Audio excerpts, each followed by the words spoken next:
আনন্দে আত্মহারা হলে নাকি মানুষ তার স্বাভাবিক বোধ বিবেচনা হারিয়ে ফেলে। রোহিত শর্মার ক্ষেত্রেও কি তাই হয়েছে, নাকি সেলিব্রেশনের জন্য অন্য একটি ধরন বেছে নিয়েছেন এই বিশ্বকাপ জয়ী অধিনায়ক? উইম্বলডন জিতে ঠিক যেমনটা করেছিলেন টেনিস কিংবদন্তি নোভাক জোকোভিচ, তবে কি তাকেই নকল করলেন রোহিত? 11 বছরের শিরোপা খরা কাটিয়ে অবশেষে বিশ্বকাপ জয় করল রোহিত কোহলিরা। এক পর্যায়ে কান্নায় ভেঙে পড়তেও দেখা যায় ক্রিকেটারদের। কিন্তু হঠাৎই ক্যামেরায় ধরা পড়েন রোহিত। দেখা যাচ্ছিল সবার আড়াল হচ্ছিলেন এই অধিনায়ক।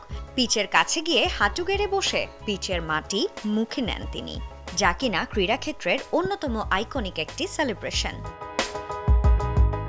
সম্প্রতি এই কাণ্ডের ব্যাখ্যা দিলেন রোহিত নিজেই একটি ভিডিও পোস্ট করে, যা প্রকাশ করেছে ভারতীয় ক্রিকেট বোর্ড। কোনো কিছুই ঠিক করা ছিল না। ওই সময়টাতে আমার যা মনে হয়েছে তাই করেছি, উপভোগ করেছিলাম মুহূর্তটা। ওই পিচটাই আমাদের টি-20 বিশ্বকাপ এনে দিয়েছে। এই মাঠ, এই পিচ আমি ভুলতে পারবো না। তাই এর একটা অংশ আমি নিজের কাছে রাখতে চেয়েছিলাম। এই মুহূর্তটা খুবই স্পেশাল। আমার স্বপ্ন সত্যি হয়েছিল, তাই আমি সেখান থেকে কিছু একটা নিতে চাচ্ছিলাম। সেই কারণেই মাটি খেয়েছিলাম। দক্ষিণ আফ্রিকাকে 7 রানে হারিয়ে ট্রফি জেতে ভারত।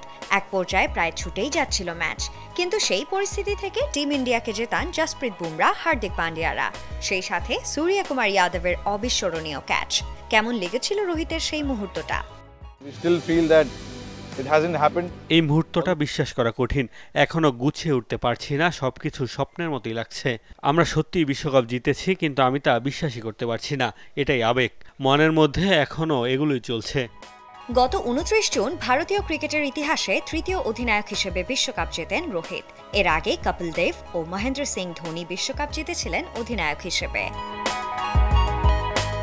Sanjana Ivy, Jamuna sports.